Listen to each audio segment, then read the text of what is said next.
잠에서 깨며 왜 이틀 휴가를 달라는 말에 사장이 언짢아 했는지 깨달았다. 오늘은 토요일이다.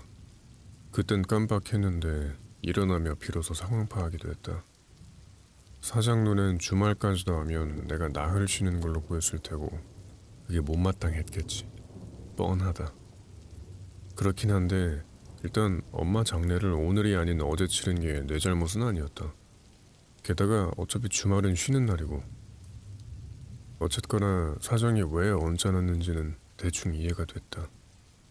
어제 고된 일과 탓에 일어나기가 무척 힘들었다. 면도하며 오늘 뭘 할지 생각해봤다. 해수욕이나 하러 가야지 싶었다.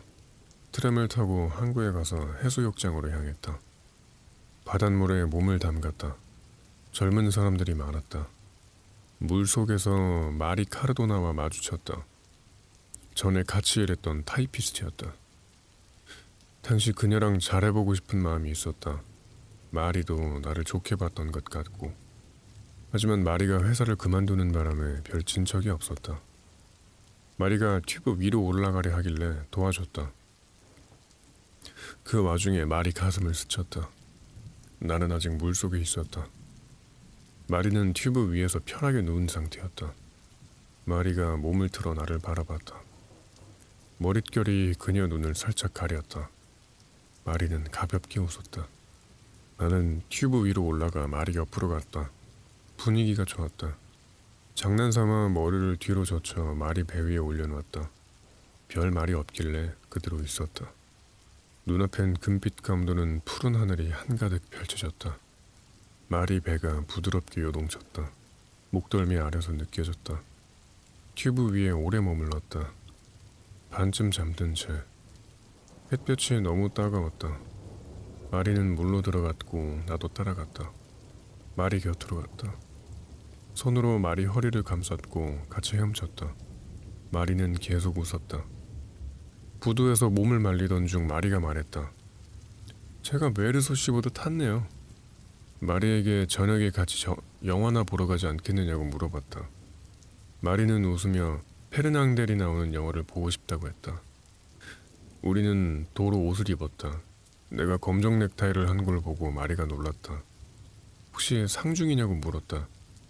엄마가 돌아가셨다고 말했다. 언제부터 상중이었는지 궁금해하길래 어제부터요 라고 대답했다. 살짝 당황한 모양이었지만 별말을 덧붙이진 않았다. 내 잘못은 아니지 않느냐고 말하려다가 관뒀다. 그 말이라면 사장에게 한 걸로 충분했다. 아무런 의미도 없는 말이고 어차피 살다 보면 누구나 자잘한 잘못을 저지르지 않던가. 저녁이 되자 마리는 다 잊은 듯했다.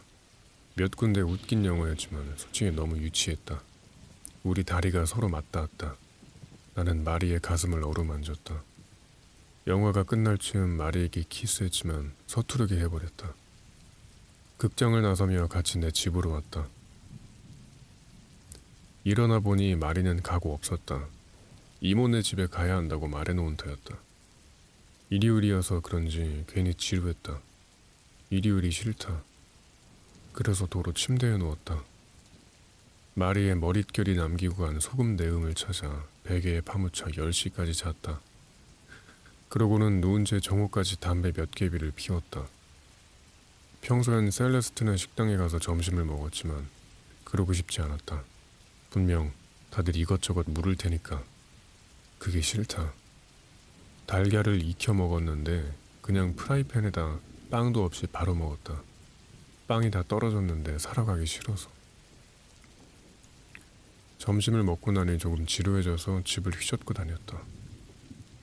엄마랑 살기엔 딱 알맞은 크기였는데 혼자 지내기엔 너무 넓어서 식탁을 내 침실 안으로 옮겨놓은 터였다. 이젠 그저 이 방 안에서만 생활하는 셈이었다. 조금 가라앉은 의자들, 누렇게 바른 거울이 달린 옷장, 화장대, 그리고 구리침대 사이에서. 나머지는 그냥 방치해버렸다. 조금 뒤 뭐라도 하려고 지난 신문을 집어 읽었다. 크류센 소금 광고가 실렸길래 오려서 낡은 공책에 붙였다. 신문에서 웃긴 걸 발견하면 모아놓는 공책이었다.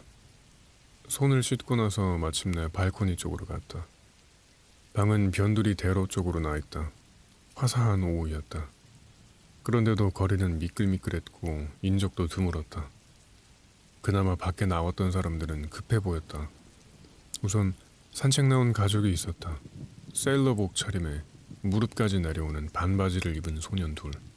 옷이 너무 뻣뻣한지 불편해 보였다. 그리고 커다란 분홍 리본을 달고 검정 에나멜 구두를 신은 소녀. 그 뒤론 거구의 몸에 갈색 비단 드레스를 걸친 그네들 어머니. 그리고 홀쭉하고 키 작은 아버지. 남성은 낯이 익었다. 그는 밀짚 모자에 나비 넥타이를 갖추곤 손에 지팡이를 쥐었다. 아내랑 같이 있는 모습을 보아하니 왜 동네 사람들이 그대로 고상하다고 하는지 알 것 같았다. 얼마 후 동네 젊은이들이 지나갔다.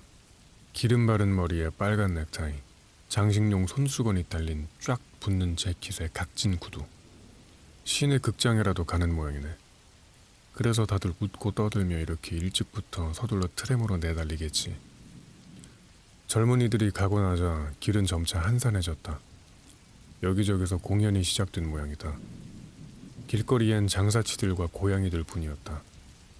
길가 따라 심은 무화과 나무 위로는 맑지만 눈부시진 않은 하늘이 놓였다. 맞은편 인도에선 담배가게 주인이 의자를 꺼내들었다.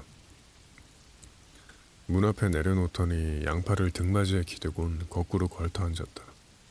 조금 전만 해도 미어터지던 트램들이 어느새 거의 비었다. 담배가게 옆에 있는 작은 카페 피에론의 종업원이 텅 빈 홀을 청소 중이었다. 정말 일요일다웠다. 나는 담배가게 주인처럼 의자를 돌려 앉았다. 더 편해 보여서. 담배 2개비를 피우고 방에 들어가 초콜릿 조각을 집어들고 창가로 돌아가 먹었다. 잠시 뒤 하늘이 어두워지길래 여름 소나기라도 내릴 줄 알았다. 그런데 다시 차차 맑아졌다. 구름이 지나간 거리는 아까보다 어두워 보였다. 비가 오리라는 증표 같았다. 오래도록 하늘을 구경했다. 5시가 되자 소음을 몰며 트램들이 도착했다. 교회 경기장에서 돌아오는 관중들이 발판과 난간에 옹기종기 매달려 있었다. 이어서 선수들이 트램을 타고 왔다. 선수들이 든 운동 가방 덕분에 알아볼 수 있었다. 자기네는 불멸의 팀이라며 함성을 질렀다. 목이 터져라 노래했다. 선수 여럿이 내게 손을 흔들었다. 한 명은 우리가 이겼어! 라고 외쳤다. 나는 긍정의 표시로 고개를 끄덕였다. 이때부터 차량이 몰려왔다. 하루가 조금 더 지났다. 지붕 위 하늘이 불구스름하게 물들었고 밤의 태동이 시작됐다. 거리에 활기가 돌기 시작했다. 산책 나갔던 사람들이 하나둘 돌아왔다. 좀 전에 그 고상한 아저씨도 사이에 껴있었다. 아이들은 울어댔다. 아니면 그저 끌려다니거나. 거의 동시에 동네 극장에서 관객들이 쏟아져 나왔다. 젊은이들은 평소보다 흥분 상태였다. 모험 영화라도 봤나 보네. 시내 극장에서 영화를 본 사람들은 더 늦게 도착했다. 심각한 표정들이었다. 더러 웃기도 했지만 주로 지치고 생각에 잠겨 보였다. 맞은편 인도를 오가며 서성거렸다. 동네 젊은 여성들이 머릿결 흔들며 서로 팔짱을 끼고 지나갔다. 젊은 남성들은 일부러 여성들이 있는 곳으로 다가가 농담을 던져댔다. 여성들은 고개를 돌리며 웃었다. 나와 면식이 있는 몇몇은 내게 손을 흔들어줬다.